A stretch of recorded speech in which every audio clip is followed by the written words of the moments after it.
185, c'est le nombre qui apparaît au compteur. Messieurs et dames, bienvenue à tous et à toutes dans cette nouvelle édition des débats 24. Dois-je rappeler que vous nous suivez en direct de Kinshasa? Si vous ne connaissez pas Kinshasa, c'est cette belle capitale de la République démocratique du Congo au cœur d'Afrique. Covid-19, on en parle encore, c'est mal qui répand la terreur. On nous a officiellement annoncé la 3e vague en République démocratique du Congo. Faut-il pour autant s'alarmer? Messieurs et dames, très heureux de retrouver sur ces plateaux Jonathan Bellet. Il est le président de PAC. PAC veut tout simplement dire pour l'amour du Congo. Et il faut aussi dire que c'est l'un des membres de la MOUCA, n'est-ce pas? Merci, et vous le dites également. Bonjour à vous et merci de l'invitation. Je profite également pour saluer tous mes compatriotes avec qui nous avons le privilège. Oui, aussi longtemps qu'un Congolais mourra au Congo, nous aurons toujours le pourquoi et le besoin de mettre notre pensée en or pour interpeller et appeler à la responsabilité de l'État. Parce qu'un État responsable, c'est celui qui sait respecter la Constitution, qui l'oblige à préserver les territoires nationaux, à ne pas laisser ces Congolais mourir. On a annoncé les 31, on a perdu plus de 55 Congolais à Doga, près de Tchabi, dans le territoire du Groupe. Pourtant, merci Jonathan Bellet, c'était un membre de la MOUCA qui parlait. Juste à vos côtés, très heureux et honoré de la présence de l'homme de la politique-osomie, la science politique par les baffles, il s'appelle Phocas Koukelemena. Bienvenue. Merci John pour l'invitation. Je salue la table qui est garnie avec mes co-débatteurs de ce soir, aussi les téléspectateurs qui vont nous suivre, l'équipe technique qui va nous prendre en charge. Je dis merci à tout le monde. Il commence de plus en plus à prendre place autour de cette table. Il s'appelle Élie Lokwa. Il est cadre de Jeunes Leaders du Congo, un mouvement politique. Merci d'être là. Eh bien, merci. Je suis personnellement convaincu de voir la présence de plusieurs figures ici sur la chaîne de télévision King 24 et pour discuter autour de certaines questions essentielles qui touchent notamment la souveraineté de la République et les questions liées à la santé de notre pays. Et en tout cas, j'aimerais bien que les débats d'aujourd'hui soient assez et à peu près pédagogiques pour que chacun de nous puisse bénéficier de la matière. Merci beaucoup, Élie Lokwa. Je suis également honoré, après un bon moment d'absence, de la présence de Jean-Claude Kitebi.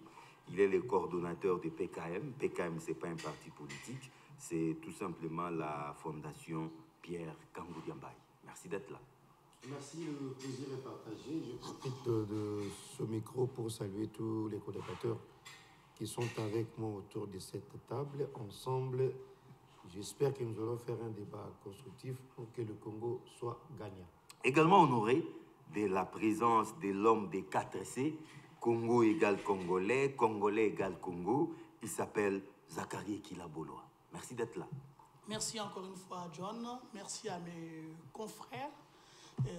Nous aimons le Congo. On n'est pas mieux que vous.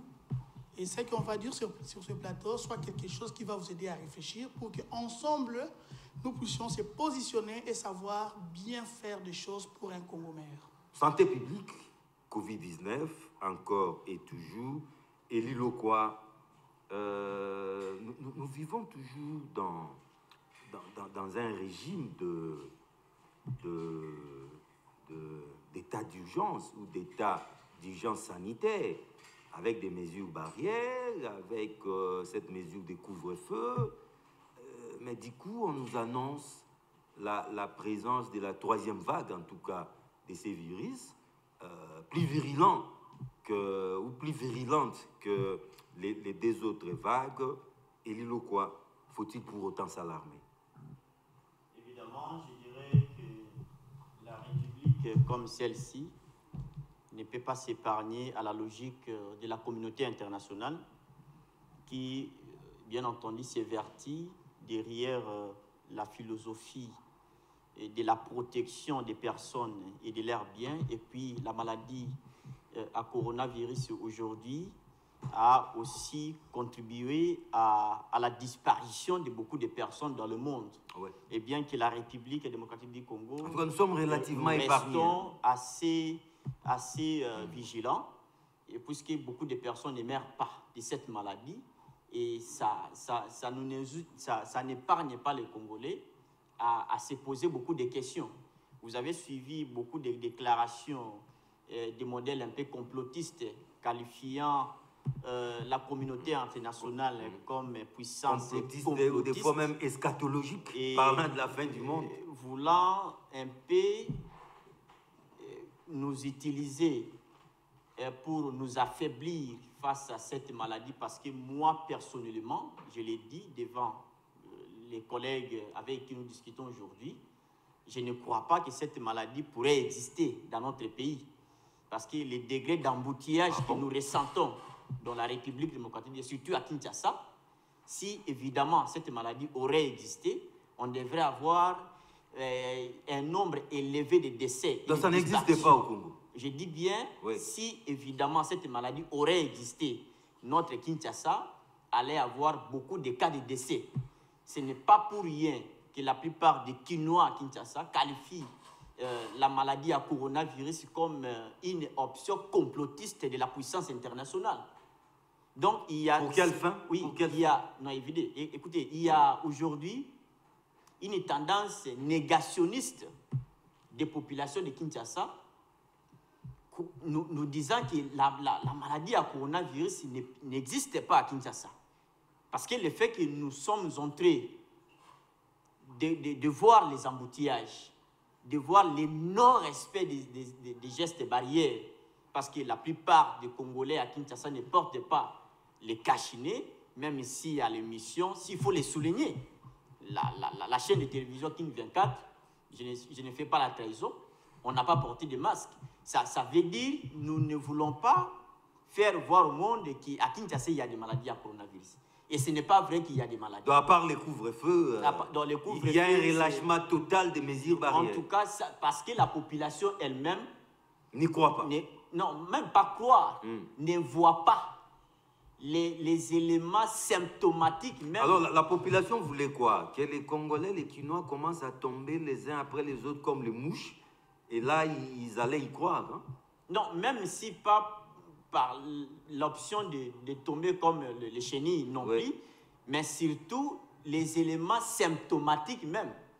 Parce que la maladie à coronavirus a ces symptômes qui sont expressément démontrables, même s'il ne faut pas aller dans des appareils cliniques. Mais en tout cas, on peut voir toutes parce que la parole doit tourner, et l'îlot-quoi. Bref, il ne faut même pas s'alarmer. Il faut banaliser cela. Mais même si que vous ne voulez pas que l'on puisse se banaliser, mais notre président de la République, avec les amis qui travaillent au sein du gouvernement Ilunga, Sylvestre Sama Lukonde, permettez, lors même des lancements, des lancements qui étaient faits pour les vaccins que nous avions reçus, les vaccins de AstraZeneca, le président de la République n'était pas présent. Pourquoi? Était-il obligé d'y être? Mais parce que c'est les premiers citoyens, ça c'est en réalité. Et puis, une chose la plus primordiale, c'est laquelle?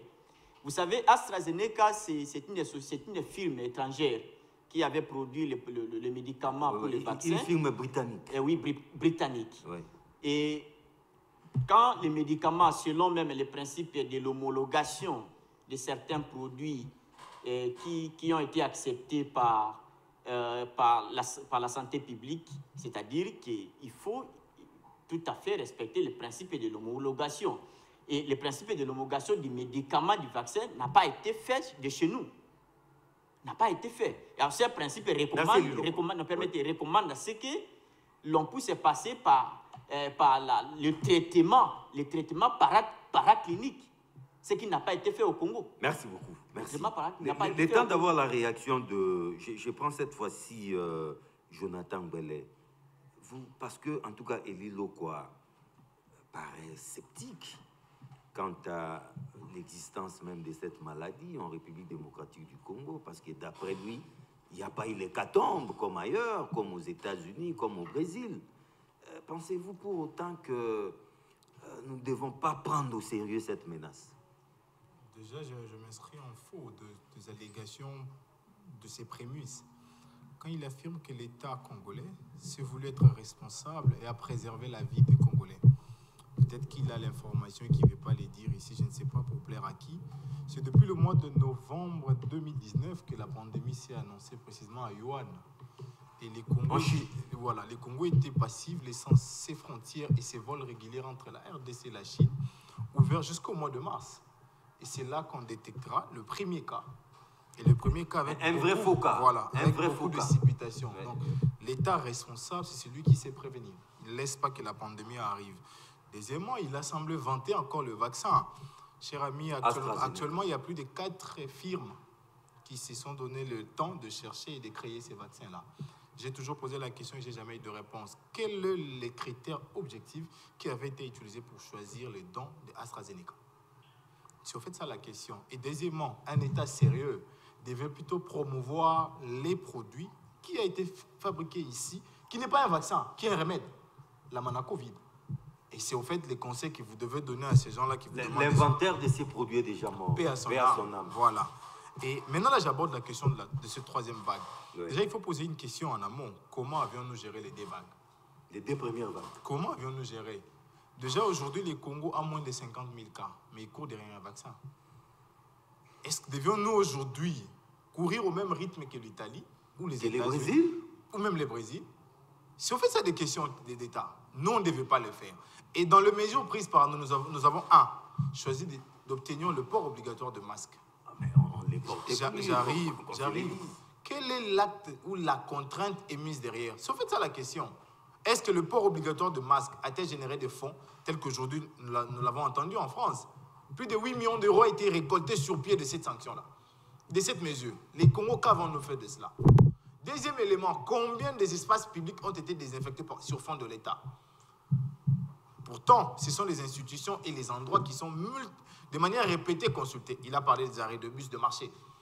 Voudriez-vous nous demander d'affirmer ici que les marchés sont régulièrement désinfectés par l'État? Non, là encore une preuve... Nos écoles. Voilà, là encore une preuve d'irresponsabilité. Mais pour nous ici, chers amis, j'observe qu'on a quand même respecté le 1 mètre, hein, sous la supervision de John et de Jules. Mais il faut également dire une chose. L'État congolais est à l'avant-plan pour annoncer. Mais quand on annonce ailleurs, dans des États sérieux, quand on annonce, on prend soin de vous dire ce qui avait été fait et qui avait été mal fait pour que le 3e arrive. C'est ça la question. Mais on ne nous dit pas où à quel niveau avions-nous failli pour voir cette 3e vague arriver. Non, mais c'est un mal difficile à contenir, parce que même dans ces pays sérieux, entre guillemets, ils n'ont pas pu l'arrêter. John, moi, je te parle avec des éléments. Je prends le pays comme la France. N'a pas pu l'arrêter. S'il vous plaît, depuis le 12 février, il n'y a pas de vol venant de l'Afrique du Sud pour la France. Parce qu'en Afrique du Sud, il y a cette 2e vague. Qu'est-ce que la RDC a fait pour limiter? Parce que la 3e, apparemment, elle est des variantes indiennes. Et on nous annonce la 3e vague. Si on fait ça la question, qu'avions-nous fait pour limiter cette vague-là? Parce que les canaux principaux, c'est le frontière. Et nous savons que pour nous, c'est l'aéroport. Qu'est-ce que nous avons fait pour limiter ces entrées-là? Parce qu'il faut les dire... Mais de quelle provenance, cette 3e vague? Il semblerait que c'est une variante indienne. Une variante indienne. Et pourtant, régulièrement, je parle ici sur les contrôles de ceux qui fréquentent plus souvent ces milieux aéroportuaires. Donc, nous posons la question, est-ce que l'État était responsable en amont? Moi, je dis non. Si et seulement si on peut se référer aux annonces que nous avons vues hier, les agents Covid réclament 7 mois d'un paiement. Déjà 7 mois d'un paiement. Et vous allez me dire que ces gens-là travaillent avec la même vigueur qu'ils avaient avant? Ou ils ont ce même engouement pour nous épargner les pires? C'est en fait ça la question. Donc, l'État n'a pas été en mesure de nous éviter les pires. Maintenant qu'il arrive, il doit nous dire qu'est-ce qu'il pense faire. Parce que nous sommes déjà sous couvre-feu. Et il semblerait que cette mesure-là était d'ordre sanitaire. Donc, elle devait concourir à nous éviter cette 3e vague. Mais si les couvre-feux échouent, si les ports obligatoires de masques échouent, si les vaccins échouent, devions-nous attendre à quoi? C'est pourquoi moi j'ai dit, même si tout le monde croirait à cette 3e vague, moi je ne croirais jamais à ça. Ah bon? Je ne croirais pas, parce que l'État congolais... Vous savez, l'émission est très suivie, c'est ce genre de messages-là. J'ai donné des éléments ici. Nous risquons de faire passer un message comme quoi il n'y a rien à craindre, circuler, il n'y a rien à voir. Le couvre-feu était censé nous épargner cette vague. Oui, normalement. Le couvre-feu échoué. L'État devait nous limiter, ne serait-ce à ces premières vagues-là, en ordonnant également ces fouilles systématiques dans le niveau aux frontières. Mais quand ce n'est pas fait, voulez-vous ici que je puisse applaudir l'État pour dire oui, l'État a fait son travail, pourtant la troisième vague est là? Non. Merci, merci. Je ne sais pas, entre Kitebi et Bolois, qui voudra bien prendre la parole? Je prends Bolois parce que, sauf indiscrétion de ma part, vous fréquentez les milliers aéroportuaires de notre pays. Comment ça se passe là-bas? Les mesures barrières sont toujours démises, ou il y a un relâchement total, et faut-il s'alarmer parce qu'on nous a officiellement annoncé la présence d'une troisième vague de ces mâles qui répandent la terreur en République démocratique du Congo? Merci encore une fois, John. Je tiens à sensibiliser et à rappeler mes co-débatteurs ici que l'émission, on le fait pas pour nous, mais plus pour ceux qui sont à la maison. Ce sont eux qui doivent comprendre et retenir une chose. Moi, encore une fois de plus, dans mon beau pays qui est le Congo, j'étais étonné de voir et d'entendre ce que le ministre de la Santé nous a dit à la télé. Apparemment, j'étais un peu réjoui parce que j'ai toujours dit une chose. Les mêmes causes... La nouvelle vous a réjoui? Oui, parce que pour une fois, certaines personnes vont me donner raison. Certaines personnes vont me donner raison. Parce que j'ai toujours dit que les mêmes causes ne peuvent produire que les mêmes effets. Parce qu'il est temps que nous puissions se poser des questions, nous, Congolais. Il est temps que nous puissions réfléchir comme un seul homme. Parce que quand on parle de la République avec amour, la République n'est pas égale à un parti politique ou à un clan. La République démocratique du Congo, aujourd'hui, a 26 provinces et plus de 80 millions d'habitants. Nous devons réfléchir logiquement, comme a essayé de faire mon frère Jonathan. À qui profite? Moi, je dis, à qui profite tout ça? Je vais expliquer une chose que beaucoup de gens n'arrivent pas à comprendre jusqu'à aujourd'hui. Ici, nous avons deux capitales les plus proches de la planète. Nous avons Kinshasa et Brazzaville. Congo-Brazzaville. Et laissez-moi vous dire que Kinshasa est placé comme étant zone rouge. Ce qui n'est pas le cas au Congo-Brazzaville. Nous avons des avions qui quittent Kinshasa, qui arrivent à Brazzaville et puis ça va ailleurs. Va et vient dans les deux sens. Mais de l'autre côté, il n'y a pas tous les discours. Apparemment, ils ne parlent pas de ça comme c'est chez nous. Et bon, malgré qu'ils nous ont parlé du premier vague, qu'est-ce qu'ils ont fait de ça? Deuxième vague, moi personnellement, comme vous qui nous suivez à la télé, personne ne va nous dire le contraire. On n'a pas senti ça. Mais ce qui est sûr... Non, mais il y a des gens qui meurent. On ne refuse pas. Au Congo, soyons honnêtes, on peut parler de mort. Peut-être que vous n'avez pas un proche n'est pas mort. Non. Nous, ici, dans notre pays, laissez-moi te dire et annoncer à nos téléspectateurs que la mort, ça fait partie des quotidiens des Congolais. Pourquoi je dis ça? Nous n'avons presque pas des hôpitaux qui prennent en charge le peuple. On n'a presque pas. Quand on parle de la santé, moi je me demande même à quoi sert le ministre de la Santé dans ces pays. Parce que les gens, avant on avait les hôpitaux, les polycliniques, les dispensaires. Mais aujourd'hui, je ne sais pas il y a quoi et quoi dans ces pays. Mais posons-nous des questions de réflexion. Quand est-ce qu'ils ont constaté cette troisième vague? Parce que, à moins que je me trompe, ça fait plus de 3 mois qu'ils avaient interdit tous les avions et les passagers provenant du Brésil et de l'Inde. Quand est-ce qu'ils ont constaté ça? Et ils ont constaté combien de cas? Écoutez, laissez-moi dire à notre aîné qui est le ministre de la Santé, Jean-Jacques Mbongani, vous commencez à donner l'impression que ce n'est plus la science, c'est un business. C'est l'impression. Il est sur les pas de son prédécesseur. Évidemment, c'est ce que Eteni nous a laissé croire. Parce qu'ils nous ont parlé de foncer ci, de foncer là. Fond Covid. Eteni, accompagné de son aîné ou de son frère, Mouyembe. En tout cas, c'est vous qui nous aidez à réfléchir et à se poser des questions si réellement la Covid existe. Et pour revenir, pour ne pas répéter ce qu'a dit Jonathan, j'aimerais que chacun de nous commence à réfléchir. Quand il nous dit ceci, et même ils se contredisent, mon frère, il y a certaines choses que nous devons réfléchir. On doit parler de la Covid. On peut bien beau parler du vaccin, mais il y a un traitement, mon frère, qui est curable. Comment vous voulez mettre... Mais, mon cher, demandez à tout médecin, toi qui me suis, nous avons les gens qui ont essayé même la Manacovid de notre frère, Père son âme. Il y a l'effet positif.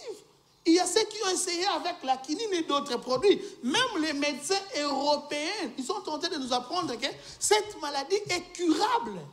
Alors pourquoi vous allez nous vanter des vaccins pendant que ça peut se faire soigner? Pourquoi ne pas nous chercher le vaccin de malaria? Est-ce que l'objectif n'est pas de nous faire accepter ces vaccins-là? Non, tout ça parce qu'il n'y a pas une politique dans ces pays.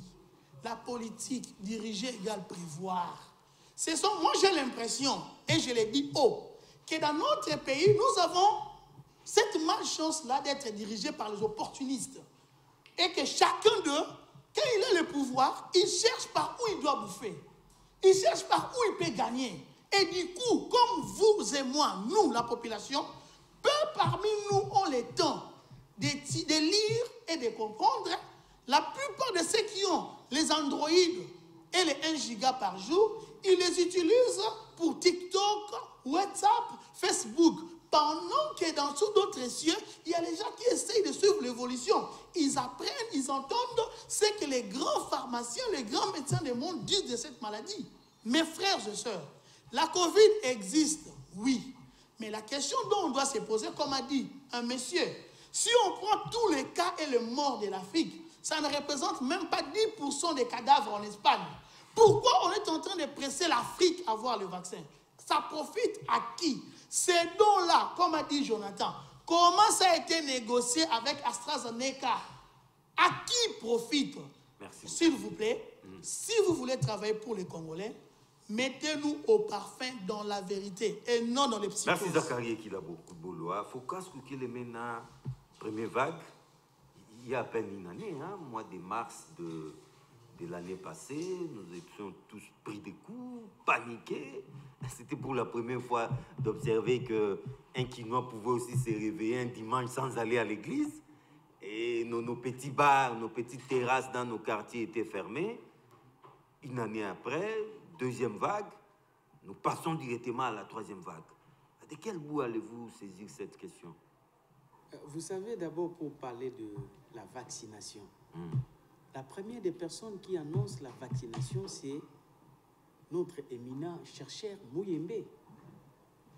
Il dit quoi? Écoutez la communication, ça m'a intéressé. Nous avions été sélectionnés. Nous avions été... Là, c'était pour des tests cliniques. Voilà. Nous avions été sélectionnés. Qui nous sélectionne? C'est qui les sélectionnait? Voilà, c'est qui les sélectionnait? Au fait, c'est une affaire d'ailleurs. Cette phrase-là a tout dit. Et regardez le comportement de celui-là qui vous informe que nous avions été sélectionnés. Les jours que les vaccins arrivent, il disparaît. Il ne prend pas. On n'entend plus parler. les vieux mouillés. Ah oui. Vous savez qu'il y a eu un conflit au sommet de l'État quand il avait communiqué ainsi. Mais les chefs de l'État, qui, certainement les premiers citoyens, c'est sous son régime qu'on nous sélectionne. Donc, il a été contacté et il a donné son avis favorable pour que nous soyons sélectionnés. Mais celui-là, quand les vaccins arrivent, il disparaît. Il ne prend pas. Les peuples d'abord. Voilà. Mais si cela pouvait être le cas pour les salaires, ça allait être mieux. Vous savez, la vie, il est vrai que nous sommes citoyens de la République, mais la vie, à moi, m'appartient. Je ne bénéficie pas de cette vie de la part de l'État. C'est de la part de la Providence. Il n'y a pas un seul maître de ma vie ici-bas. Donc, personne ne peut se prévaloir être une autorité vis-à-vis de ma vie. J'ai le choix. D'ailleurs, c'est lui qui m'a créé. Il me dit, je suis le maître du choix, de choisir la vie ou la mort. Donc, hormis celui-là, je ne vois personne qui peut, avec ce genre d'attitude, c'est lui qui nous annonce que nous sommes sélectionnés. Lui, le vaccin arrive, il disparaît, il ne prend pas. C'est lui qui a... Alors il remplissait les critères, hein? Mais, même en tenant compte de son âge, tout ça. Mais il remplissait les critères. Ouais, mais il s'efface. Mais c'est lui qui a donné les quitus pour que nous soyons sélectionnés. Les jours de vaccin, beaucoup de chefs d'État se sont présentés pour se faire vacciner. Les nôtres, il nous a communiqué aussi par cet acte-là. C'était une information, c'est un message qu'il a passé, notre chef de l'État. Et puis regardez encore, c'est pour vous dire que ce problème, c'est un problème d'un sélectionneur qui s'est géré au sommet du monde quelque part et qui est en train de commander. Il recrute le président de la République et les ministères de santé pour qu'enfin qu'ils soient leurs agents et ils vont opérer en contrepartie et il y a des retombées. Regardez ces chefs d'État, ils sont allés en France juste pour des questions de pouvoir essayer de voir comment faut-il booster les économies africaines touchées par la Covid. Au finish, c'est un président français à qui on donne une promesse que nous, les présidents africains, nous allons faire un effort pour qu'en Afrique, nous arrivions au moins à 40% de la vaccination. Alors, comment ça? Alors que l'Afrique n'est pas si... Mais comment ça? Imagine-toi, c'est un président, un chef de l'État comme eux, qui... On promet que nous allons faire un effort pour atteindre. Mais pour quel intérêt? Nous ne sommes pas de Français. Mais pourquoi Sarkozy doit se préoccuper? Macron, oui, je m'excuse. Doit se préoccuper pour que les chefs de l'État africains et notre chef de l'État, nous, qui étaient allés chercher l'argent pour la relance, on n'a pas vu l'argent, mais on lui promet que nous allons te ramener le taux à 40%. Vous ne sentez pas qu'il y a un coaching quelque part? Vous ne sentez pas qu'il y a... Les sélectionneurs continuent de faire son travail. Mais oui. Et il a recruté au sein des États. Et puis, regardez. Il a recruté des États cobayes. Mais oui, et regardez encore un comportement. Regardez encore un comportement. Vous savez que la dose qui est arrivée ici, peu de temps après, on nous a informé qu'on a pris un lot de vaccins, on a donné ailleurs. Mais regardez un peu. Et pourtant, nous qui étions... On a donné ou on a vendu? Non, on a amené ça. On a cédé ça dans un autre pays, cobaye aussi comme nous. Donc, voilà, c'était parti. Mais vous ne sentez pas qu'il y a une orientation, c'est un jeu de Nintendo qui se joue quelque part par des grandes personnalités, des grandes firmes. Parce que quand on cite la pharmacie, aujourd'hui, vous devez le savoir, en dehors du numérique, les grands barons aujourd'hui ne frappent pas dans les minéraux. Ils investissent dans la pharmacie. L'industrie pharmaceutique aujourd'hui. Et il ne faut pas être aveugle. Quand vous allez en France, là où vous avez des intellectuels qui s'assoient pour discuter des questions d'actualité, on vous signale carrément, et on est en train d'alerter le monde, que c'est une machination. Ici, il s'agit d'un homme, il s'agit d'un groupe d'individus qui veulent s'imposer au monde pour décider du sort de l'humanité. En fait, c'est ça l'approche. Mais si réellement on a vu parler du sida comme fléau à un certain moment, c'était une réalité, nous avions vécu cela. On a vu une réalité d'Ebola, on a vécu cela.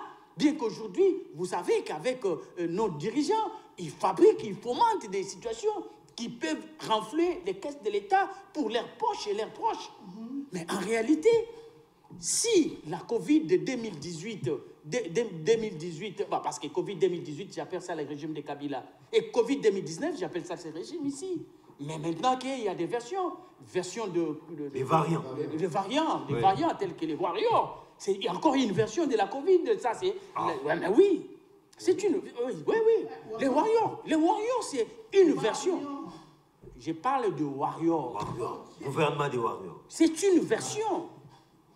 Ah oui, c'est une mutation. C'est une mutation de la Covid-18. 19 et 21. Mais oui, franchement. Merci, Foucault. Et quelle est la mission de la Covid? N'est-ce pas, c'est pour détruire l'humanité?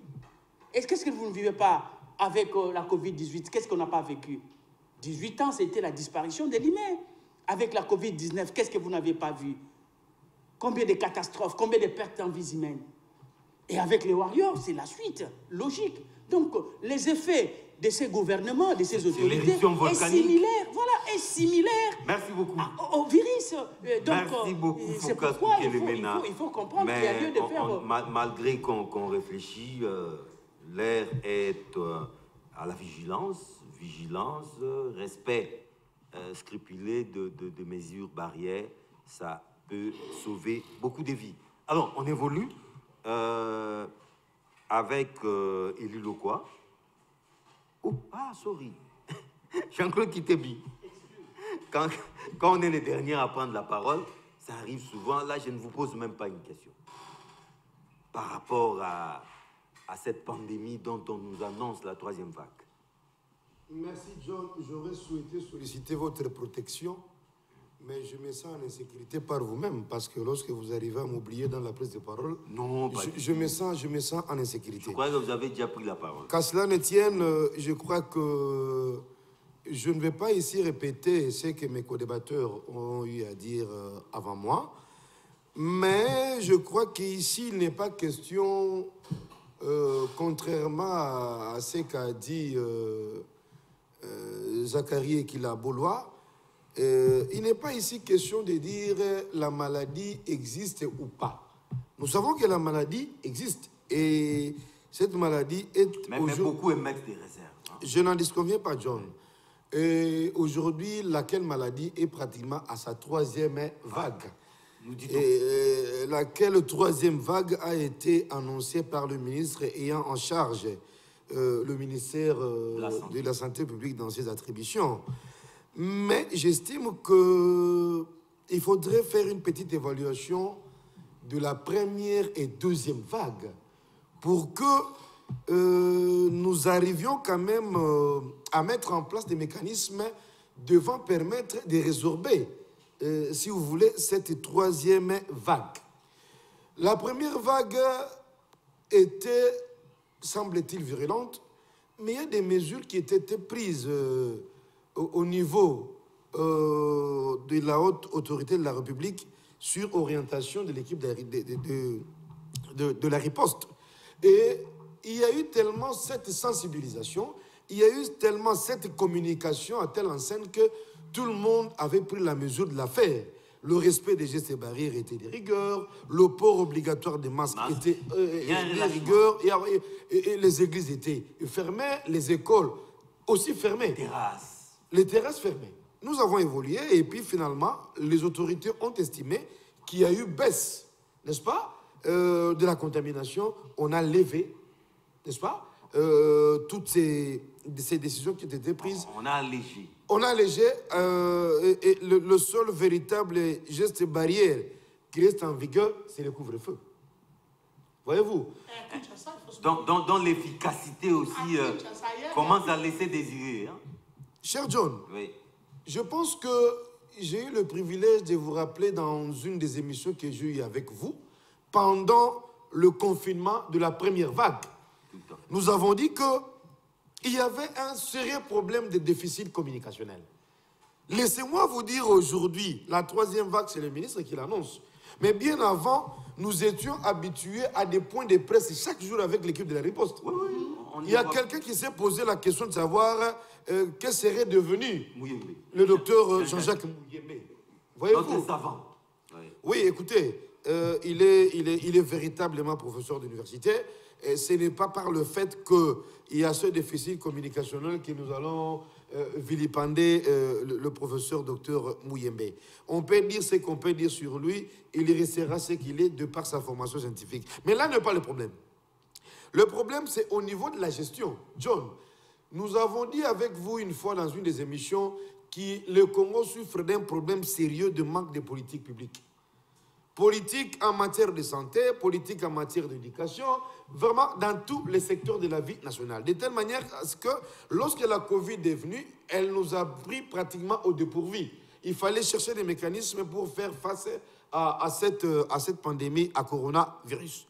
Nous sommes en train de vivre la 3e vague. Mais quelle a été la gestion? Jonathan l'a rappelé ici. Quelle a été la gestion de la 1re et de la 2e vague de cette pandémie? Voyez-vous, aujourd'hui, on nous dit qu'il faut se faire vacciner pour se protéger. Je rappelle ici, sans avoir la prétention de remplacer le médecin, la Covid-19 est une grippe. OK? Et nous sommes en train, disons, en pleine saison sèche. Et quand vous regardez le caractéristique d'une saison sèche, il y a toujours ces grippes, il y a des rhumes, il y a de tout. Voyez-vous? C'est-à-dire que le déficit communicationnel fait défaut de telle manière que quelqu'un peut être atteint de la Covid-19, n'est-ce pas? Il meurt parce qu'il n'avait pas la bonne information. Mais il y a des gens qui peuvent tomber malades sur le plan psychologique. C'est-à-dire que moindre tout, moindre rhume, la personne peut paniquer en disant que je suis déjà atteint par la Covid-19. Voyez-vous? Donc moi je pense que les autorités doivent prendre la mesure de l'affaire pour que les choses soient bien faites. Je vais donner un exemple. Mon estimé co-débatteur Zachary a parlé de la porosité des frontières. Ah oui. OK? Au niveau des aéroports. Cher ami, vous êtes à l'INRB pour faire le test, c'est 30 $. Vous êtes à l'aéroport d'Engili, c'est 45 $. Pourquoi cette différence entre les prix? Vous comprenez un peu? Et nous ne voulons pas ici que l'argent des contribuables congolais soit géré de manière tout à fait irresponsable. Cet argent-là, qui est perçu par le test, elle est utilisée comment? Cette somme d'argent est utilisée comment? L'IGF aussi doit passer par là. Mais pourquoi pas? Pourquoi pas? Et je vous donne un exemple, cher John. Quand vous faites le test à l'aéroport, on vous dit, donnez votre numéro de téléphone, donnez votre adresse email, on vous communique les résultats dans 48 heures. Mais moi, je connais des cas. 2 semaines au sein de ma famille, quelqu'un qui est venu des États-Unis, il a fait le test à l'aéroport. Jusqu'au moment où il est rentré, il n'a jamais reçu les résultats. Et si par malheur cette personne était contaminée ou elle était atteinte de la Covid-19, regardez quelle serait la chaîne de contamination. Moi, je pense que les choses doivent être faites proprement, n'est-ce pas? Rappelons aux Congolais que la maladie existe. L'observance des gestes barrières doit être de rigueur, n'est-ce pas? On a installé, on a dit, voilà, on a instauré plutôt le couvre-feu. Au-delà des 21 heures, vous êtes arrêté, vous passez nuit au poste de la police. Mais j'ai essayé de sillonner quelques postes de la police, n'est-ce pas, qui sont aux alentours de mon quartier. Je n'ai jamais vu des dispositifs à même de contrôler les gens qui vont devoir passer nuit au poste de police. OK? Vous êtes arrêté au niveau des checkpoints, on vous amène dans le poste de police le plus proche. Il n'y a même pas de thermoflash. Mais vous pouvez être contaminé, mais contaminé les tout le poste de la police. Ils sont transformés en péage. Bon, malheureusement, un poste de péage, oui, mais qu'est-ce que l'autorité fait? Parce que ce sont des choses qui se passent au vie et au su de tout le monde. Bref, en résumé, cher John, je crois que les choses doivent être faites de manière sérieuse. Le couvre-feu, je vous rappelle, a été instauré depuis le 18 décembre 2020. Donc nous sommes en 2021. 6 mois. Déjà 6 mois. OK? Donc en fait, les gens, le relâchement est dit au fait, les gens se permettent de voir que voilà, quand vous arrivez à 21 h, vous donnez 500 francs, vous passez. C'est ça au fait qui crée un peu le doute aussi dans le chef de tous les Congolais. Je voudrais citer en plaçant un mot par rapport à ce que les amis ont dit sur la politique ou la guerre entre les firmes pharmaceutiques. Mais c'est une évidence. OK? Chaque pays, c'est vrai, il existe des normes internationales. Hein. Par exemple, en matière de consommation d'eau, par exemple, et l'OMS a défini les règles. Mais il revient à chaque État, à chaque pays, d'adapter les normes propres à chaque pays par rapport aux normes internationales. Donc nous ne devrions pas copier, n'est-ce pas, bêtement ce qui se fait en Espagne, ce qui se fait en Italie. Nous devrions tenir compte des réalités locales. Vous demandez aujourd'hui à une maman qui ne se nourrit que par la vente dans une boutique, dans un marché du coin, et qui a l'habitude de préparer, par exemple, à 20 h, 20 h 30, il est obligé de fermer parce qu'il doit respecter le couvre-feu. Mais entre-temps, le couvre-feu, qui était une mesure sanitaire, nous a apporté quoi? Cette évaluation mérite d'être faite pour que les nouvelles orientations soient données. Merci beaucoup, Jean-Claude Kitebi. Fumutoto Basanga, l'homme de la 3e voie, chansonnier de la République, de la Nation, vient de nous rejoindre. Merci d'être là. Nous étions en train de parler, lorsque vous l'avez appris, c'est le ministre national de la Santé publique qui nous annonce la présence d'une 3e vague de coronavirus en RDC. Quelle a été directement votre réaction? Bon, j'ai l'habitude de penser que je ne suis pas surpris par les événements. Mais j'avais posé la question de savoir. La fois passée, on avait promis l'hécatombe en Afrique parce que la Covid-19 à tuer systématiquement au continent. Les couples gays, voilà, voilà, à tuer là-bas. Mais qu'est-ce qui a fait que, au moins jusqu'hier, avant l'annonce de cette nouvelle, elle n'a pas tué comme on l'entendait? Je vais dire ceci comme troisième voie. Celui qui oublie ses ancêtres et ses origines sera oublié par ses descendants. Et celui qui ne connaît pas sa généalogie ne se connaît pas et n'existe pas. Aucun peuple ne peut se développer sans trois principes: le destin, le génie propre et l'autonomie politique de la génération présente, sans négliger l'apport étranger et le recours à son propre passé. Nous avons été, et nous avons toujours été avant la troisième fois, pris en otage par deux fronts, les authentistes et les mimétistes. Pour les authentistes, le paradis que nous cherchons est resté au passé des ancêtres. Il faut recourir au passé. Et les mimétistes? Il faut... Le paradis de l'homme blanc. Tout ce que l'homme blanc dit est oui et amen. Vous allez voir, même chaque fois que nous sommes avec Focas ici, au Soyoka Nalitoi, un notaire africain a soufflé. Rarement. Bah souffla kayeka mindele. C'est toujours un russe. Ngai inde kone fumto na tika la na litoi na ete. E kilazawa aya na litoi na ete. Kitebi aya na litoi na ete. Kimbango aya na litoi na ete. Kaka Christine Lagarde. Comment on peut dire aux gens que tel est le père de la sociologie? La sociologie, science qui étudie les faits, donc quelqu'un de l'Europe est le père de ça. C'est lui qui l'a inventé. Comment on peut dire que Diego Kao est le premier à découvrir l'embouchure du fleuve Congo alors qu'il a posé la question, c'est quoi ça? Nzadi. On lui a dit. Il a trouvé des gens là. Congo était là. Ils lui ont dit. Comment on peut dire que Hippocrate est le père de la médecine moderne alors qu'Imhotep est avant Jésus-Christ, avant lui? Et que eux-mêmes, les Grecs sont venus Imhotep l'Africain. Imhotep l'Africain, c'est lui qui a créé les pyramides, c'est lui le physicien qui a fabriqué les pyramides, c'est lui l'auteur de la médecine moderne. Mes enfants, ma fille va terminer en médecine, je lui ai dit, tango ko jire soko meko jire Hippocrate okufata mukolo yango. Parce qu'on ne peut pas... Mais sinon, il ne va pas prêter. Non, ça signifie quoi? Akobanda kolobi Hippocrate, mais Imhotep mais na kombo Hippocrate pour aller. Comment on a mémoire à licence? J'ai dit la vérité aujourd'hui. Na kosa bango que j'étudie un autre. J'ai donné à moi-même d'autres noms, comme si j'étudiais un autre. Alors que le Bassanga là que j'ai présenté comme le propriétaire de mémoire, c'était moi-même. Et le cas. Donc mon mémoire de licence, c'est ma thèse. Mais j'ai mis des noms. Un nom qui est comme j'ai présenté la monographie d'un autre. Et cet autre-là, c'est moi-même. Et comme ma thèse de la troisième est vraie, est-ce qu'on va retirer ma licence? On retire des gens, assistant, et puis bientôt je vais être cette histoire professeur. Corona, il faut, Cette histoire a été mal posée. Les microbes est d'une société, d'une époque, d'un climat et d'un environnement. Et que la même pathologie, disons malaria, l'élément vecteur du malaria, la malaria c'est la maladie, comment on dit, l'anophèle. L'anophèle des Américains vivant dans notre milieu, dans notre climat, ne peut pas être considéré avoir les mêmes effets dans les Congolais comme si nous étions dans les mêmes... Mais c'est le même anophèle. C'est le même anophèle. De deux, le microbe, lorsqu'il se déplace, la distance de son déplacement peut entraîner des effets d'augmentation de sa force ou de diminution. Trois, le système alimentaire de chaque peuple n'a pas la même réaction de tout autre système de l'autre peuple. Les systèmes de croyances, les systèmes de climat.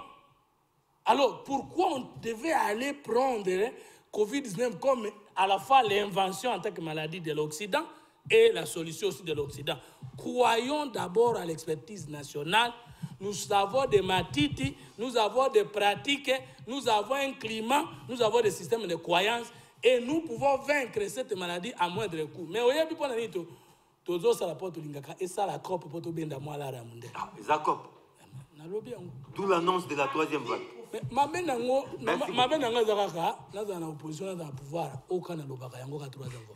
Et Lilo quoi, on évolue, hein. Il faut aussi dire que la congolité fait débat, qui est congolais, qui ne l'est pas, qui est congolais d'origine.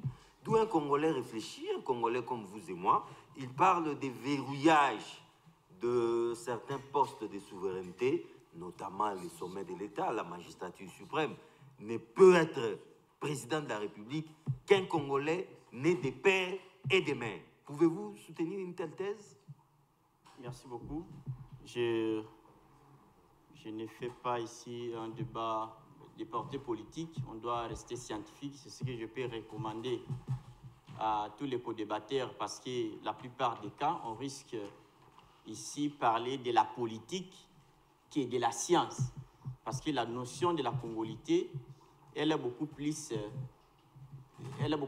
scientifique que politique. Vous avez suivi quand lui-même le professeur des universités qui avait produit la notion de la congolité, il a été devant les micros des journalistes.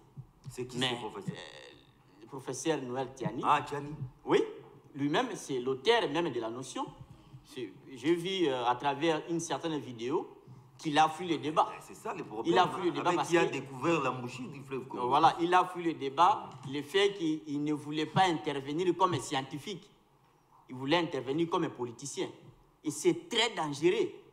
La plupart de ceux qui sont scientifiques, professeurs d'université au Congo, se sont déguisés être politiciens et ça donne aujourd'hui des grandes conséquences sur la scène politique congolaise. Il faut dessiner une trajectoire entre les politiciens et les scientifiques. Ça, c'est un élément important. Revenons à la congolité. Oui. Qui est congolais des nationalités? Vous êtes avec moi ensemble, vous connaissez l'épistémiologie de notre sociologie, les origines des Congolais et des Aïrois comme nous les sommes aujourd'hui. C'est que nous sommes un État ici d'une fusion des ethnies.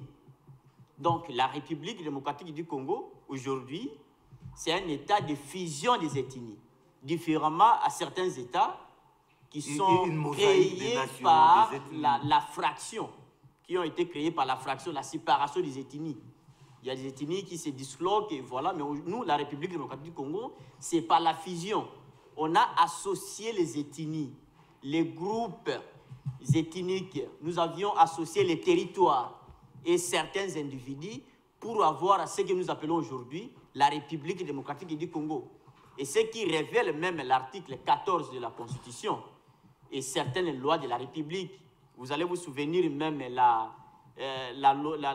loi numéro DC, c'est-à-dire le dialogue intercongolais, qui reprenait les mêmes dispositions.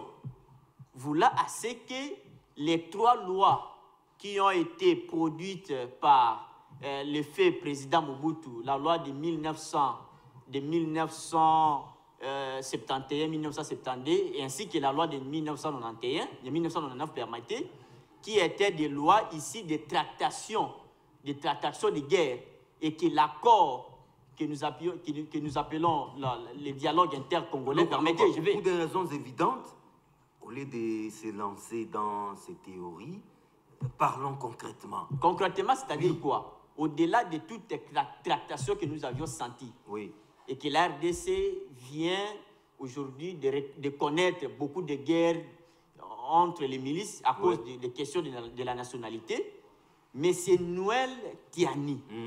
Voilà. Il doit retenir un élément. Oui, lequel? Est-ce qu'il parle de la nationalité ou de la citoyenneté? Parce que l'esprit même de son argumentaire, quand il parle, il faut avoir un Congolais de père et de nationalité dans de grandes fonctions publiques. Oui, oui. Il tient compte, des postes de souveraineté. Oui. Il tient compte de la souveraineté de l'État.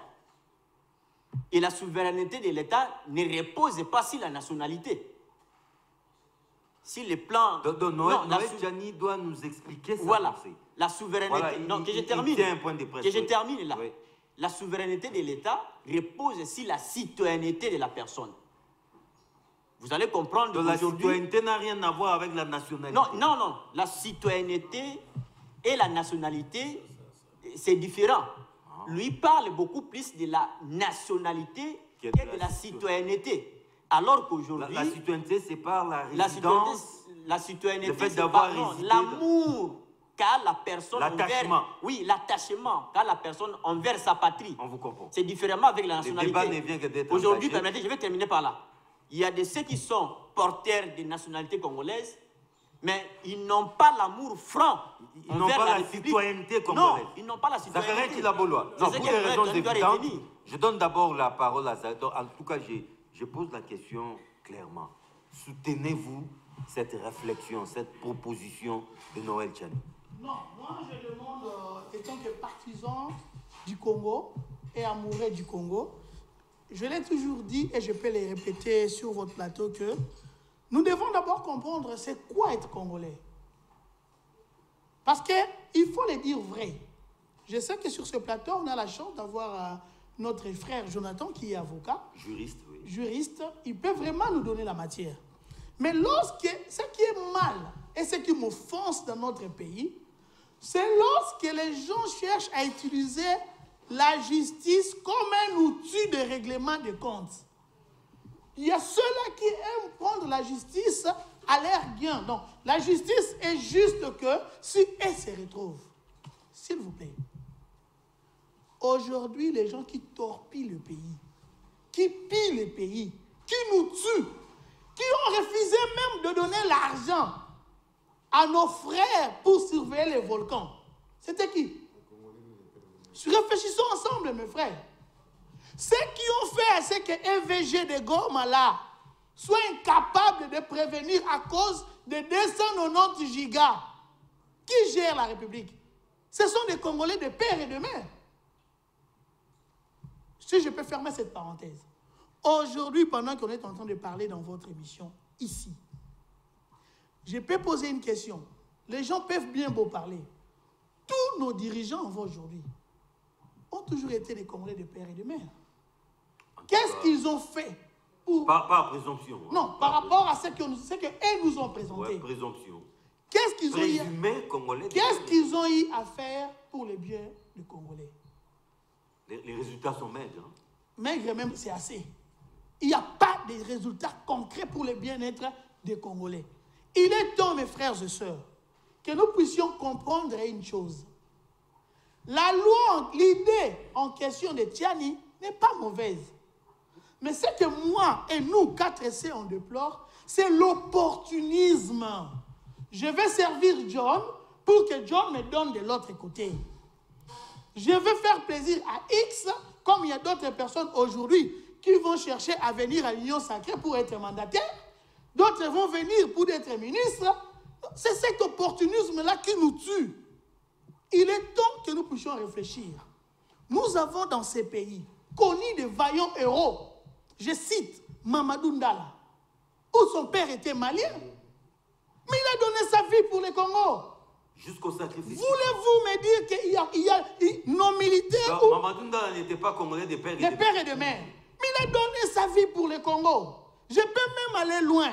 Citer le nom de pasteur Jacques-André Verneau, blond de sa peau. C'est un Français. Mais il est enterré où? Il avait dit que lui, il est Zaïrois de l'époque. On l'a enterré au Congo central. Le plus important pour nous, 4C, ce n'est pas que d'être Congolais de père et de mère. Tu dois avoir le Congo comme ta vie. Aimer le Congo, travailler pour le bien-être des Congolais. Je vais chuter, si vous me permettez, dans 1 minute. Pour nous, dans 4C, on dit, un Congolais, c'est lui qui travaille pour l'intérêt des Congolais. En tout cas, il peut être des faciès chinois, mais... Moi, je pense que si maintenant il faut entrer dans la logique de Tiani, oui, par rapport au poste de souveraineté, oui, il n'y a pas que la congolité qui doit être exigée. Il y a même les niveaux d'études, il y a même le casier judiciaire. On doit tenir compte de l'éthique de la personne. Il y a beaucoup de gens qui n'ont pas de moralité, dont on ne peut pas citer les noms ici. Donc, beaucoup de gens ne sont pas fiers d'eux comme étant congolais. Les hommes corruptibles, sans moralité. La parole doit circuler. C'est triste. La Mouka avec Mbele, Jonathan, Noël Tchani, jusque-là, c'est une réflexion. On ne peut pas non plus les lui interdire. Mais pensez-vous que c'est d'un fils congolais dans une bonne direction où il veut tout simplement embraser les pays? Bien, merci John pour la question, mais j'ai quand même noté beaucoup de choses ici que j'aimerais peut-être mettre un petit mot, notamment avec ce que... Rapport à Covid toujours. C'est même pas la Covid, c'est juste dans des interventions. Notre ami Elie dit que la souveraineté d'un État s'affirme par la citoyenneté de son peuple. Moi, je dis c'est faux.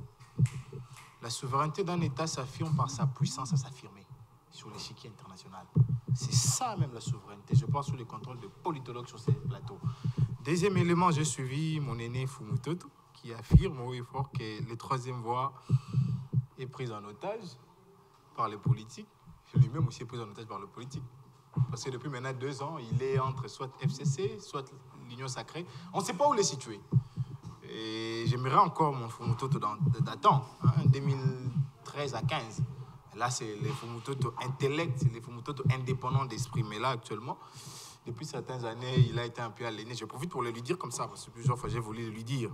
Venons à la question de la nationalité. J'aimerais poser quelques questions claires à M. Tiani. Je ne sais pas s'il a la Constitution que nous avons votée en 2006. Je ne sais pas s'il a la loi de 2004 sur la nationalité. Je ne sais pas s'il a lu le rapport Nanga de 2018 qui est invalidé pour détention de double nationalité certains Congolais. Je ne sais pas s'il a les rapports de la DGM qui répertoriait plus de 195 Congolais qui détenaient la double nationalité. S'il a tous ces documents, je peux maintenant l'aider. Dans notre Constitution, nous avons réglé la question de la nationalité avec l'article 10. Nous avons donné 3 modes d'acquisition de la nationalité. Nous en avons donné 3 pour l'aider. Je ne vais pas entrer en détail, faute de temps. Sur la loi sur la nationalité, également, nous avons affirmé pour donner les voies d'accès et même les conditions de perte. Mais nous avons été face à une république où l'État, notamment l'appareil judiciaire, ne sait pas s'affirmer. J'ai dit ici, il y a eu un rapport Nanga, 2018, il y a eu un rapport DGM, mais dont aucun de ces Congolais-là n'a fait l'objet de poursuite. Je donne un cas simple, M. Badibanga. Jusqu'à son accession comme Premier ministre, il détenait toujours de la nationalité. Et fort de la pression populaire, il a été obligé d'y renoncer. Mais les rapports, je sais déjà, de par la DGM. Qu'avions-nous fait? M. Tiani nous apporte sa proposition de loi. Je ne sais pas si je vais l'appeler proposition de loi, déjà parce que ce n'est pas un gouvernement qui les propose. Son projet, bon, même projet là, ça doit émaner d'une institution. Son initiative, il faut l'appeler comme ça, son initiative. Mais ici, il faut encore dire, est-ce qu'il sera à même de trouver les 100 000 signatures pour les déposer au Parlement? Ou ils vont trouver un appât qui va les faire également. Mais s'il faudrait entrer dans la logique de la volonté d'un État, dans une république, on prend des lois qui profitent au peuple. Mais depuis plus de 2 ans maintenant, que ce soit dans les conglomérats FCC Cash, ou même dans la continuité jouissance et nouveaux venus, quelles sont ces lois qui sont prises et qui profitent au peuple? Là, c'est de 1. Deuxièmement, les contextes de mon pays. Et il y a tenté de l'évoquer. Nous avons eu de guerres, tant d'agressions que civiles. Bientôt, là, nous aurons les guerres de nos richesses. Là, je ne vois pas des minerais. De l'eau. Non, voilà, de l'eau et éventuellement de nos espèces fauniques. Et avec cette allure, nous risquons d'avoir une guerre d'identité. Parce qu'il faut le dire, depuis un certain temps, il y a une tribu qui se réclame être congolais et il y a une frange qui les refuse. Et s'il faut entrer sur cet élan-là, nous posons une question à M. Tiani. Si nous avons un Congolais de père et de mère incompétent, et que nous avons un Congolais de père seulement, ou soit de mère, mais compétent, qui faut-il choisir? Qui faut-il choisir dans les deux? L'interrogation, directement la parole à Jean-Claude. Non, je vais vous donner la parole. Hein? Je dois respecter l'ordre d'arrivée. Alors, Jean-Claude Kitebi, Congolité, qui est Congolais, qui ne l'est pas, qui peut prétendre diriger les Congolais, un débat malsain, indécent, où vous estimez qu'il était opportun qu'on en parle. Merci John pour la question. Je crois que Jonathan l'a rappelé ici. À moi de dire que je ne suis pas fan de ces concepts-là, n'est-ce pas, congolais. Je préfère plutôt parler de la nationalité. Parce que Congo aujourd'hui, congolité, hier la Côte d'Ivoire c'était l'ivoirité. Et si c'est l'Angola, ça serait quoi? L'angolité. L'angolité. Donc voilà pourquoi j'ai dit que je ne suis pas fan de ces concepts-là. Venons-en à cette initiative prise par Noël Tiani, n'est-ce pas? Je crois que c'est un débat citoyen. Oui. C'est un débat citoyen, dans la mesure où... Il ne faut pas non plus les vilipender pour ça. Oui, c'est un débat citoyen, d'autant plus que chaque Congolais, n'est-ce pas, peut prendre cette initiative-là sur non seulement le problème touchant la nationalité, mais il y a plusieurs secteurs de la vie nationale, n'est-ce pas, dont les conséquences se visent partout. Donc il faudrait réfléchir n'est-ce pas, de manière tout à fait générale, au lieu de particulariser les débats sur la nationalité. Mais voici mon point de vue, parce qu'il s'agit de Noël Tchani, il se pose un problème d'opportunité ou d'inopportunité. C'est du déjà entendu, cher John. C'est du déjà vu. Tout ça. Mais je te dis. C'est à l'époque de la République d'Isaïe. Hein? Pas du tout. Pas du tout. Tout récemment. En République démocratique du Congo. Souvenez-vous, à l'issue ou à la suite des guerres d'agression que le Congo a connues, 96, 97, 98, 2002, n'est-ce pas? Les Congolais se sont retrouvés en Afrique du Sud au nom de l'accord global et inclusif, n'est-ce pas? Lequel accord a été ratifié le 17 décembre 2002, n'est-ce pas? Il y a eu une transition qui a été mise en place. Laquelle transition, pour qu'elle puisse être pour qu'on mette fin à la transition, il fallait organiser les élections. OK? Et avant l'organisation des élections en 2006, en 2005, il y a eu cette constitution-là qui a été élaborée, n'est-ce pas? Et promulguée en 2006. Mais déjà, au niveau de l'Assemblée nationale, c'était, je crois, en 2007. Pourquoi je dis que c'est déjà entendu? Il y a l'honorable, à l'époque, membre du MLC, l'honorable José Makila, n'est-ce pas, qui a pris une motion, n'est-ce pas, qui estimait en fait qu'au niveau de l'Assemblée nationale, lui, il avait suffisamment de preuves qui attestaient qu'il y avait entre 100 et 150 députés qui détenaient la double nationalité. OK? Ce débat a eu lieu au niveau de l'Assemblée nationale. Et il y a un moratoire de 3 mois, n'est-ce pas, qui a été mis en place parce qu'en fait, l'idée était, d'après lui, de mettre en place une commission d'enquête, n'est-ce pas, devant identifier tous les Congolais dans toutes les institutions de la République détenant la double nationalité. Et à l'époque, l'Assemblée nationale était dirigée par l'honorable Vital Kamerhe, président de l'Union de l'UNC, disons, et ce moratoire-là a été mis en place pour 3 mois. Mais aujourd'hui, plus de 10 ans. J'ai dit plus de 10 ans, ce moratoire-là n'a jamais été appliqué. Alors, j'ai eu le privilège de suivre l'honorable Peter Kazali, que je salue en passant, qui a dit que cette affaire-là n'était pas opportune. Voyez-vous, le pays... Ce n'est pas le vrai débat dont le pays a besoin pour le moment. Cher ami, je te dis que le mal congolais sévit dans tous les secteurs. Et s'il faut réfléchir, s'il faut faire un débat républicain, je crois que ça doit être fait dans tous les secteurs de la vie nationale. On ne doit pas particulariser le débat autour de la nationalité. Jonathan vient de le rappeler ici. Entre un Congolais né de père et de mère, mais qui est incompétent, et avec un Congolais qui est né seulement de père, mais qui est compétent, lequel d'entre les deux on doit prendre? Voyez-vous, Noël Tchani, dans sa réflexion, il a commencé par le candidat président de la République, il a évolué, n'est-ce pas, pour parler maintenant des postes de souveraineté, n'est-ce pas? Les chefs de corps ne peuvent être que des Congolais nés de père et de mère. Cher John, Noël Tchani ne t'interdit pas à toi de vous marier avec une Brazzavilloise. OK? Pas du tout. Vous pouvez vous marier avec une Angolaise. Mais c'est plutôt nos enfants qui auront des problèmes. Mais justement, à cette allure. Noël Tchani est en train d'interdire à nos enfants de devenir bourgmestre, de devenir gouverneur de la ville. Il les limite. Vous comprenez? Non, pas bourgmestre, non. Non, écoutez, cher. C'est au sommet. Moi, je pense que le débat est véritablement inopportun. Voyez-vous, le président de la République, chef de l'État, après avoir été proclamé élu président de la République, n'est-ce pas, il n'a pas eu la majorité parlementaire, n'est-ce pas? Et il était obligé de faire cette alliance-là avec le FCC. Il y a eu ce qu'il y a eu. Aujourd'hui, le président s'est fait une majorité au niveau du Parlement à travers l'Union sacrée de la Nation, n'est-ce pas? Laquelle majorité est encore assez fragile. Nous ne pouvons pas encore ajouter d'autres problèmes. Le Congo a suffisamment de problèmes, cher Jean.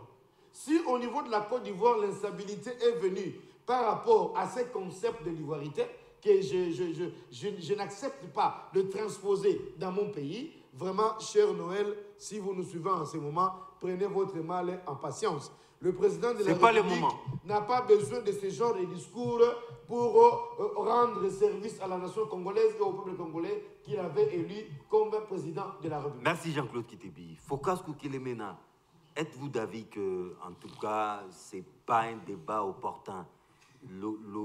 Ces débats, le pays n'a pas besoin pour le moment d'un tel discours. Les débats doit plutôt être focalisée ailleurs? Question d'opportunité ou pas opportunité dépend de tout un chacun de nous, de ce qui se fait comme idée en termes de débats utiles pour la nation. Pour ceux qui, les élections 2023 paraît les grands débats de la nation, ils ne trouvent pas cette affaire opportune parce que, entre guillemets, cela risque de créer des fissures même au sein de l'Union sacrée. Fissures. Et pourtant, déjà coalisés pour capitaliser les élections de 2023. Donc, ces débats tombent... Ce débat va fragiliser même l'Union sacrée. Donc ça, c'est une vision des calculateurs de 2023. Est-ce que tout Congolais réfléchit en termes de 2023 ou bien il y en a des Congolais qui réfléchissent Congo avec des horizons 2030, 40, 50 ans plus tard? Tout dépend de ce que l'on a comme une vision de la nation. Mais laisse-moi vous dire, moi je suis de nature de ceux qui aiment les débats. Parce que je considère que c'est de là vient la lumière. Il est aisé pour un scientifique, pour un homme éclairé, un homme averti, un ingénieur social, de pouvoir poser les débats républicains. Il ne faut pas interdire à vos fils de pouvoir soulever les problèmes pour que la nation puisse réfléchir. Il ne faut pas les décourager. Mais plutôt, quand quelqu'un pose la problématique sur la table, la rationalité veut que l'on puisse balayer ces arguments avec des contre-vérités, tout simplement. Au lieu d'aller dans les démonstrations inutiles, des injures, au lieu de tomber d'aller dans des considérations vraiment pirement propagandistes pour se tirer les draps de son côté et diaboliser les autres. Ça perd même l'essence de la scientificité que l'élite doit incarner dans une cité moderne. Cet homme est venu avec une idée. Il est vrai, sa première sortie médiatique, je l'ai écoutée. Il a séduit. Hein? J'ai trouvé qu'il y avait des insuffisances dans l'exposé des motifs de cette... Déjà au niveau de l'exposé? Oui, non, je dis bien, oui. Quand il a fait la première sortie médiatique, je ne sais pas si c'était par faute de temps ou bien sur vraiment tout ce qu'il avait déjà réuni comme exposé motif pour soutenir son argumentaire. Mais après 2-3 sorties, j'ai commencé à sentir qu'il posait un vrai débat. C'est-à-dire... Donc ce débat est opportun. Allons-y, pourquoi? Moi, je ne vais pas aller dire que c'est opportun ou pas opportun, mais je vais faire un exercice qui va permettre à ceux qui nous suivent, à ceux qui sont ici à la table, pour voir si c'est opportun ou pas. C'est-à-dire qu'il dit ceci: notre pays, c'est un pays fragile. Vrai ou faux? Vrai. Aux porosités évidentes. Vrai ou faux? Vrai. Notre pays est un pays entouré de 9 voisins. Pays voisins. Plus l'océan, ça fait 10. 10. Notre pays est convoité par les étrangers, les multinationaux et consorts. Vrai ou faux? Vrai. Notre pays a une crise identitaire. Vrai ou faux? Vrai. Est-ce que partant de toutes ces données, partant de tous ces faits absolus, des évidences, est-ce qu'un homme ne peut pas réfléchir pour dire, pour ce cas de ces pays, vis-à-vis de ces réalités, y a-t-il lieu de pouvoir réfléchir pour protéger, pour épargner cet État à toutes sortes de menaces qui viendraient par le fait de ces réalités que je viens d'étaler? Est-ce qu'il n'y a pas raison de pouvoir réfléchir froidement sans pour autant mettre cravate, étiquette, parti politique? Mais allons-y dans l'apaisement avec la science. C'est possible de le faire. Au lieu de chercher les contextualiser pour des approches électorales, mais peut-être il y a utilité de pouvoir réfléchir Parce que vous savez, par nature, les élections ont un caractère exclusif et inclusif. Je vais m'expliquer. Tout Congolais, partant de la loi électorale, ne sont pas éligibles. Il y a un mécanisme d'exclusion que l'élite, oui, que l'élite met en place pour exclure d'autres Congolais ou bien une catégorie de Congolais. Mais là, ça se fait non pas pour la fixation ou bien cibler un élément ou un citoyen, mais ce sont des réflexions pour l'utilité commune. Il y a des Congolais qui ont 28 ans, mais on les empêche de ne pas être candidats tout simplement parce qu'ils n'ont pas d'expérience politique, ils n'ont pas de diplôme d'État. Mais il est Congolais, il a 28 ans. Né de père et de mère. Mais on l'a exclu. Pourquoi on motive, on explique cette exclusion? On dit pour gérer la République, il faut être détenteur de la connaissance. Or, la connaissance, on l'acquiert dans la formation. Après un certain âge aussi. Voilà, la formation. Ça prend du temps. Oui, le fait que vous n'avez pas la formation. Alors, pour terminer. Voilà, vous lancez des grands débats, oui. mais vous donnez pas des minutes. C'est pourquoi je vous dis... C'est la télévision. Effectivement, c'est la télévision. Oui. Mais prenez le temps de nous donner, nous, parce que c'est comme si vous appelez Mouyembe pour des raisons de microbes et vaccins. Quand c'est une question politologique, donnez-moi le temps. C'est le seul moment que je peux être utile. Par un autre c'est le seul moment que je peux être utile pour la République. Merci beaucoup, Focas. Fumuto Tobasanga. Franchement, je suis Congolité, pas congolité. Ces ballons d'essai lancés par un compatriote, hein, Noël Tchani.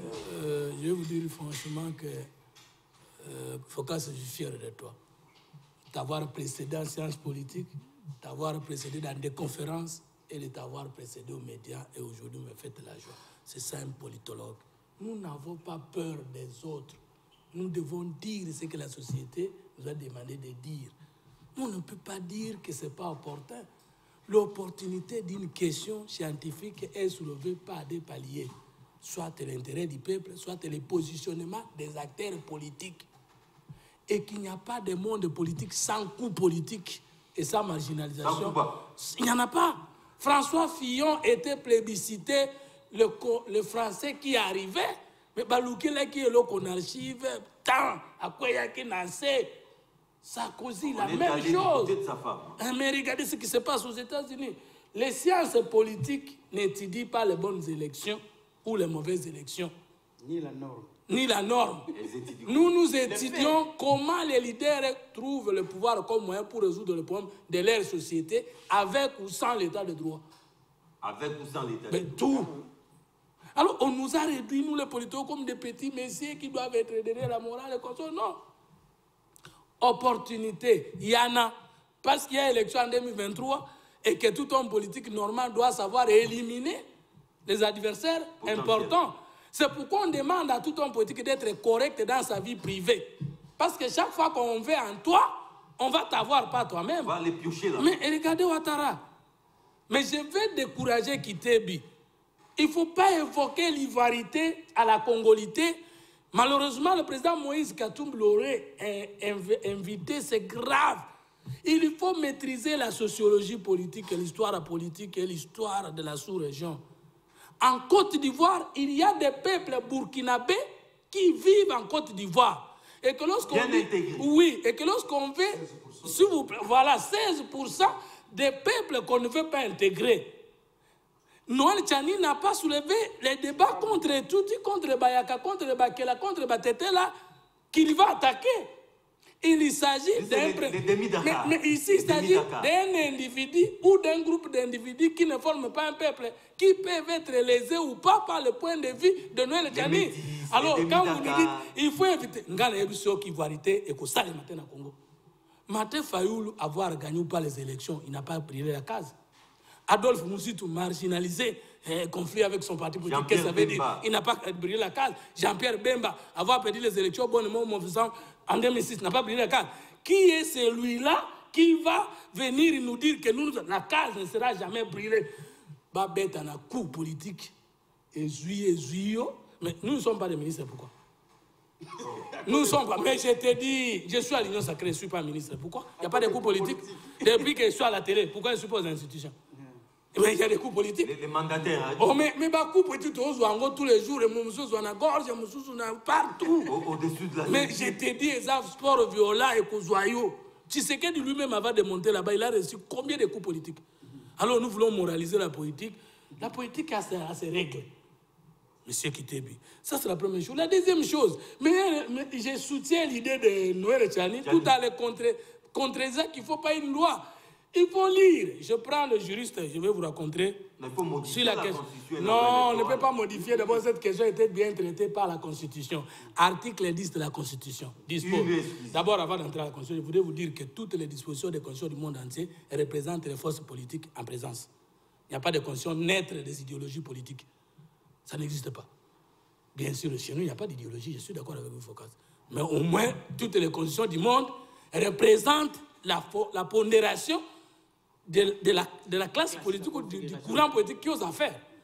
Alors, on ne peut pas vouloir que quelqu'un ait sa majorité avec le président de l'Assemblée nationale du Sénat qui ne puisse pas manipuler les lois de la République en sa faveur. Si vous faites ce débat-là, vous êtes en politique, alors ne faites pas la politique. Sincère. Deuxième élément, je voudrais dire l'article 10, monsieur le juriste, vous pouvez lire. La nationalité congolaise est et exclusive. Elle ne peut être détenue concurremment avec une autre. Si vous êtes congolais du père et que votre mère est belge et que la Belgique a opté pour la plurinationalité et que tout enfant de la mère belge est aussi belge, donc vous n'êtes plus congolais. Parce que la nationalité congolaise a l'ingui mandataire, soit la nôtre exclut l'autre là, soit l'autre exclut la nôtre dans le cas d'espèce, soit... Mais il faut que les gens aussi lisent bien. C'est la deuxième nationalité. C'est votre deuxième nationalité là qui chasse la nôtre. Si dès que vous prenez la Mbandawana, il y a Longwe. Elle quitte la maison. Alors, pas parce que quelqu'un a fait un point de presse.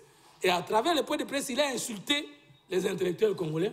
Il a dit les soi-disant intellectuels congolais ne comprennent même pas. Moi, c'est pour que je licencié Ninikini sans bourse de l'État. Sans un papa qui a volé l'argent de l'État. Et ça grâce à Nzambe. Et sans corrompre, et être retenu assistant, non, et surtout qu'un diplômé ne peut pas être insulté par quelqu'un qui n'a pas encore exhibé son diplôme. La science n'est contredite que par une autre science. C'est ce que j'ai appris en sciences politiques. Maintenant, le président Moïse sort pour s'insurger. Et il commence par identifier... Il s'est sensiblé.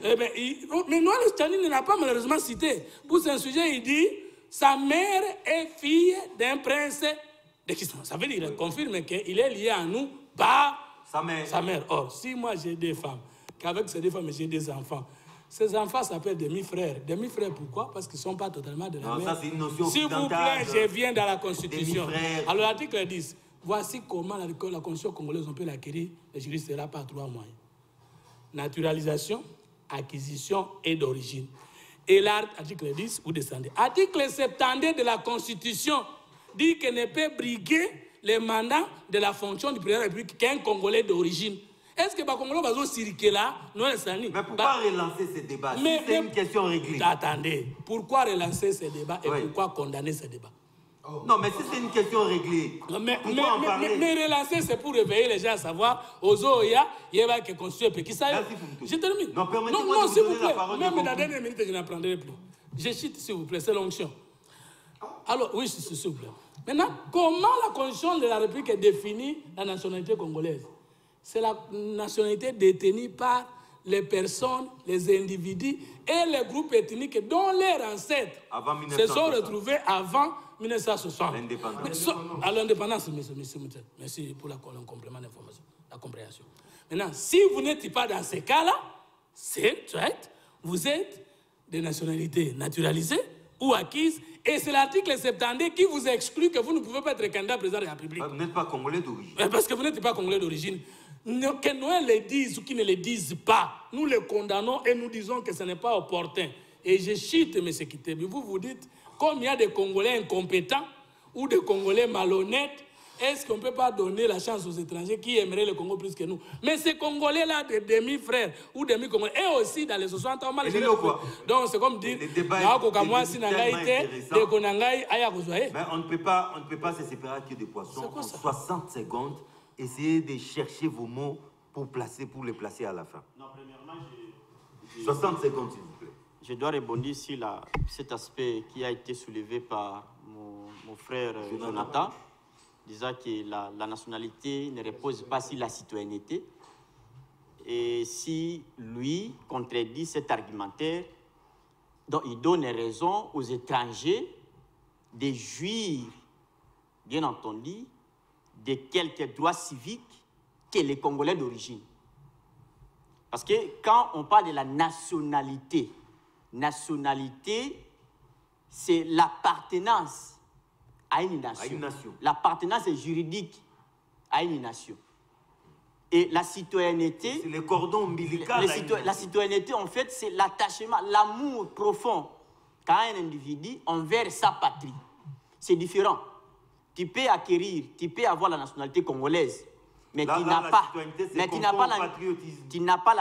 pas la citoyenneté. C'est d'ailleurs l'élément le plus primordial de la loi que propose notre professeur. Oui, il est dans cette souveraineté que nous devons avoir pour notre République.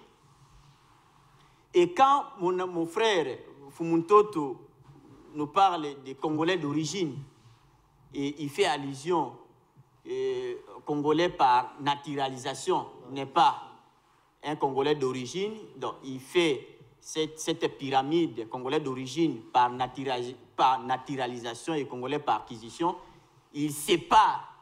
Congolais par naturalisation, c'est un Congolais d'origine. C'est un Congolais d'origine. Un Congolais par naturalisation. Non, ce n'est pas pour rien, permettez. Ce n'est pas pour rien. Non, oui, écoutez. Ce n'est pas pour rien que je disais ce débat doit être scientifique que politique. Un Congolais d'origine, il y a plusieurs dimensions pour être Congolais d'origine. Même par naturalisation. Non, oui, par naturalisation, on est Congolais d'origine. Oui, écoutez. Oui, évidemment. Congolais d'origine, c'est qui? C'est un Congolais. Franchement, oui. Il est largement déperdu. Non, je vais terminer par là. Je vous promets qu'on revient sur ça. Non, je vais finir par là, permettez. C'est scientifique. Non, c'est scientifique. C'est scientifique. Congolais d'origine, c'est qui? C'est un Congolais qui a une nationalité par adoption, par option, par naturalisation, vous voyez, et par originalité. Ça, c'est un Congolais d'origine. Il y a des Congolais nés de pères et de mères congolais. Il est Congolais d'origine. Il y a les Congolais nouveau-nés. Un Congolais nouveau-né. C'est un Congolais par naturalisation. Oui, Yussol. Un Congolais Yussol et un Congolais Yussanguinis. On revient. Ça, oui. Je crois que ça sera thème unique, hein, voilà. Donc ne confondons pas ça avec un Congolais de nationalité congolais par naturalisation. Merci déjà pour l'invitation. J'aimerais toujours donner ces conseils que moi j'ai suivis. En fait, quand j'ai pris l'option en 2015 de commencer avec la télé, il y a quelqu'un qui m'a conseillé. C'est mon père. Il me dit, avant, il faut voir les grands. Je suis allé voir le prof Ndaïouel. Il m'a donné des bouquins, j'ai lu. En finissant, il me dit, je te recommande les tribunes d'un homme qu'on appelle Alain Foucault. Suis ces tribunes. Après, reviens et je te dirai ce qu'il faut faire. Après, il m'a dit, tu peux y aller. Cher frère, tu peux utiliser ces conseils-là. C'est très important. Sinon, tu narrerais pas ce que tu es en train de narrer ici. Et ça va de ta crédibilité pour l'avenir. J'ai dit ici que je m'inscrivais en faux dans la logique où tu affirmais que la souveraineté de l'État s'affirme dans la citoyenneté. Je n'ai pas dit ce que tu dis maintenant. Et même dans ce que tu dis, tu t'es contredit. Tu dis que la citoyenneté est l'élément clé de la nationalité car elle est l'attachement. Et que fais-tu du nationalisme? Que fais-tu de ces notions-là? En tout cas, c'est important pour l'avenir. Modestement. Mais il faut me contredire par des arguments. Non. Modestement, je crois que ça va t'aider pour l'avenir. Je crois et je persiste que la question de l'opportunité demeure. Parce que je l'ai dit ici, ce n'est pas les politologues qui vont me contredire. Dans une république, on prend de lois pour les besoins du peuple. Maintenant que J'ai fait exprès de ne pas... Y a-t-il un besoin dans ce sens? J'ai fait exprès, moi, de ne pas donner l'article 72. Parce que je voulais que ça sorte ici. Déjà, les politologues me confirment que c'est déjà réglé. Pourquoi en revenir? Et puis, M. Tchani ajoute pour dire qu'on va les faire principalement dans la loi électorale. Voilà là où nous disons qu'il y a des cibles. Et là, ça nous met mal à l'aise. Parce que nous avons la loi des lois qui déjà Mais même la loi électorale ne doit pas entrer en contradiction avec la loi des lois. Voilà. Sinon, la loi des lois les bouffe. Nous avons une loi pour laquelle toute loi tire sa source. C'est quoi? La Constitution. Qui t'est dit, Jean-Claude? Merci, John. Je voudrais ici apaiser mon frère et ami Fumuto Tobasanga, qui pense que, ou qui penserait que je me suis acharné ou je suis en train de m'acharner sur lui ou sur Noël Tchani. Non. Je crois que j'ai eu le privilège de dire ici qu'il a lancé un débat citoyen. Mais je posais le problème de l'opportunité. Et lui-même, dans son développement, il a dit que c'est une question qui est déjà réglée. Et moi, je venais de le rappeler également. C'est déjà réglé par la Constitution au niveau de l'article 10 et au niveau de l'article 72. Quand il dit ici que Noël Tchani, en parlant, il a cité le nom des personnes. Croyez-moi, cher John, cette loi-là ne concerne pas les animaux ni les arbres. Ok? C'est des personnes qui seront visées. Même s'ils ne le citent pas aujourd'hui, les moments venus, il y a des gens qui vont se retrouver dans ce cas de figure-là. Mais on dit comme les Quinois savent bien les dire, les Alibanga Boakina Molili. Pourquoi certains Bazoganga déjà? Ce n'est pas là le problème, John. Je viens de démontrer ici que nous avons une démocratie qui est fragile. Le président de la République vient de se séparer avec son ancien allié à travers cette coalition qui existait entre le et les caches. Il a une nouvelle majorité, ne lui créons pas de problème. Ok? Je crois que le pays ne va pas s'arrêter en 2023. Le seul avocat, n'est-ce pas, de l'actuel président de la République en 2023, ce sera son bilan. Donc le président doit travailler de manière à ce que les aspirations du peuple soient rencontrées. Je prends à chaud l'argumentaire de mon frère qui t'est dit. Il veut parler du problème qu'aurait le président de la République. Bon, dévoilons-nous. Qu'est-ce que tu considères? Ne me faites pas dire ce que je n'ai pas dit. Non, dévoilons-nous. Écoutez-moi. Okay. Écoutez-moi. C'est les conditionné, bien entendu. Qu'est-ce que tu considères comme problème vis-à-vis du chef de l'État, dans une approche purement politique, si réellement cette loi ciblée Katumbi? Je peux répondre? Non, je n'ai pas encore fini. Okay. Je vais m'exposer. Quel serait pour toi le problème pour le président actuel si Katumbi est candidat ou cette loi l'éliminer? C'est un adversaire de taille. Où vous trouvez les problèmes pour les chefs de l'État? C'est une question que vous posez. Non, réfléchissons. Justement. Parce que si tu es en train de chercher, c'est pour te dire quoi? C'est pour te dire quoi? Dans le champ politique, sachez-le. J'aurai mes 5 secondes. Dans le champ politique, sachez-le, l'intelligence politique consiste à naviguer entre les lignes de dispositions des lois existantes. Pourquoi? Au fait, le chef de l'État, là je suis en train de réfléchir à sa place, il considère, si cela est le cas, que vraiment Tchani est en train de réfléchir au profit du chef de l'État actuel. Sachez-le que pour lui, il est dans la logique d'une bouche de moins. Et c'est Katumbi qui est aussi impuissant. Mais si tu considères que ça va nous créer des problèmes, mais si ça vous crée des problèmes à l'Union sacrée, mais c'est une solution pour le président de la République, qui est le patron de l'Union sacrée. Quelle sera son attitude? Si déjà ces problèmes-là que ça crée, est une solution pour lui d'abord. Je vais vous donner une seconde, oui. Je ne sais pas si je crois voilà, donc c'est déjà une solution pour lui. Un problème créé pour une solution à lui. Je crois que Focas a bien répondu à cette question. Et je voudrais répondre à mon frère ici dans ma conclusion. Jonathan était en train de se préoccuper de rencontrer Fumuto, lui dire en face.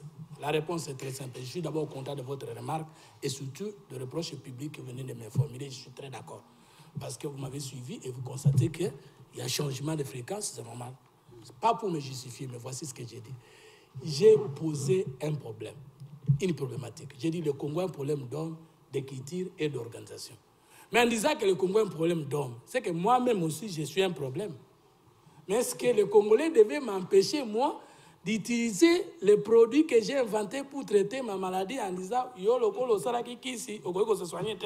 La troisième voie, c'est une proposition de traitement sur le Congolais malade dont je suis.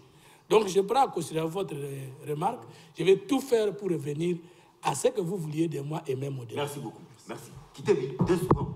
Je voudrais tout simplement dire à Focas que je ne suis pas en train de voir le chef de l'État dans le problème. Je me dis ceci, je me répète, ok? Le président de la République, pour se défaire, n'est-ce pas, de l'ancienne coalition, il s'est fait de nouveaux alliés, ok? Entre autres, Jean-Pierre Bemba et Moïse Katumbi. Vous comprenez un peu? Dont les membres de ces partis sont dans les institutions de la République aujourd'hui. Alors, s'il est mis à mal par cette proposition de Noël Chani, ça risque de créer un déséquilibre. Oh là là! Ce qui peut être un problème. Merci beaucoup. Merci à Fumiko Tomansanga. Je crois que... Jean-Claude Kitegi. Mais je crois que nous devons trouver le temps, cher. Le sujet est important, cher. Promettez-moi que vous serez là le vendredi prochain pour qu'on continue ce débat. Merci beaucoup. Ça va. Soyez là le vendredi prochain pour qu'on continue avec ce débat. Merci à vous. Les débats se poursuivent dans vos salons certainement. Rediffusion ce samedi à partir de 10h30. Retrouvez les amis, la même équipe et moi, le vendredi prochain à la même heure. Au revoir. Merci. Les chefs de l'État.